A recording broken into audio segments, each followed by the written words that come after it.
The recent rise of GLP-1 receptor agonists, originally designed to treat type 2 diabetes and obesity, has sparked intense interest not only in metabolic circles, but in the realm of neurology and cognitive health. Drugs like semaglutide and liraglutide have already proven effective in improving insulin sensitivity, reducing blood sugar, and even curbing appetite. But emerging evidence suggests these medications may reach far deeper than fat loss and glucose control.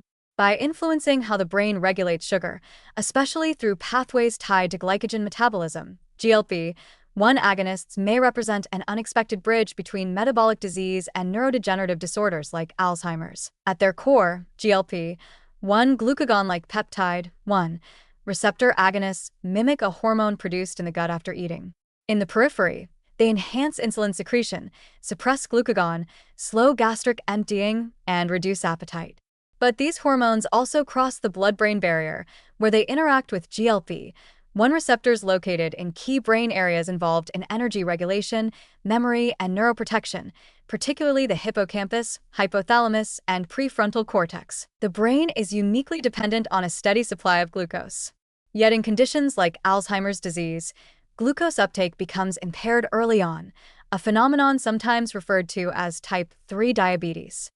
In this context, neurons are energy-starved even when peripheral glucose is sufficient.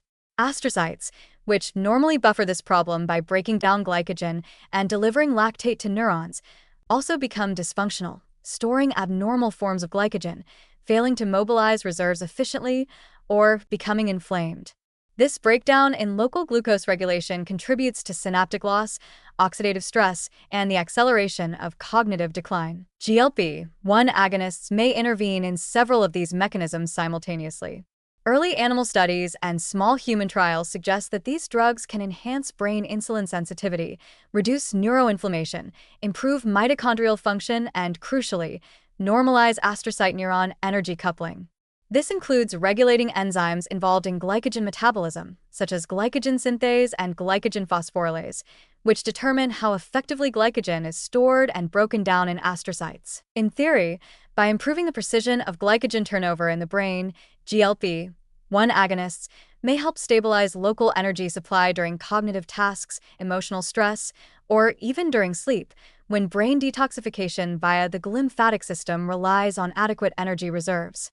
This could reduce the kind of intermittent neuronal energy failure that contributes to memory lapses and mood instability, features common not just in dementia, but in metabolic disorders and even long COVID. Moreover, GLP-1 drugs appear to suppress pathways that lead to abnormal protein aggregation.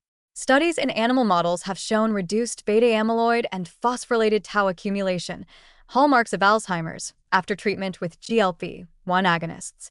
Part of this protective effect may stem from improved glucose metabolism and mitochondrial support, but part may also come from restoring metabolic homeostasis in astrocytes, reducing the accumulation of poorly degradable glycogen species like polyglucosan bodies that contribute to neuroinflammation and impaired synaptic signaling. This makes the potential reach of GLP-1 agonists unusually broad.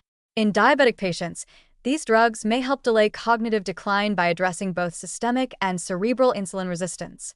In prediabetics or aging individuals at risk of dementia, they might offer preventative support by stabilizing glucose handling in the brain before irreversible damage occurs.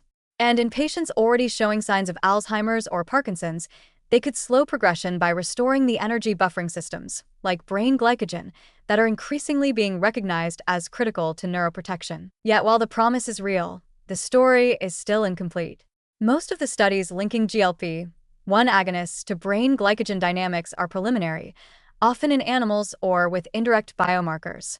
It's still unclear how different agonists, short-acting versus long-acting, injectable versus oral, affect brain glycogen turnover specifically. And the optimal timing, dosage, or duration for neuroprotective effects remains unknown. There are also risks.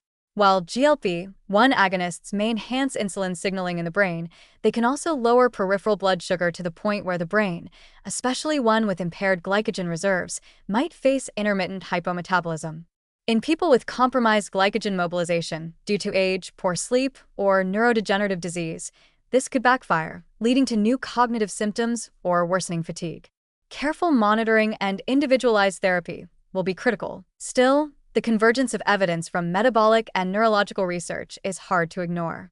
The same drugs that improve pancreatic signaling and reduce visceral fat may also reawaken damaged energy pathways in the brain. GLP-1 agonists could represent the first generation of therapies to simultaneously address the twin epidemics of type 2 diabetes and dementia, not by targeting symptoms in isolation, but by restoring one of the most fundamental currencies of life: cellular energy. In this light, brain glycogen is no longer a footnote in glucose metabolism. It's a frontline player in the fight against neurodegeneration. And GLP-1 agonists may be the key to unlocking its protective potential across diseases once thought to be worlds apart.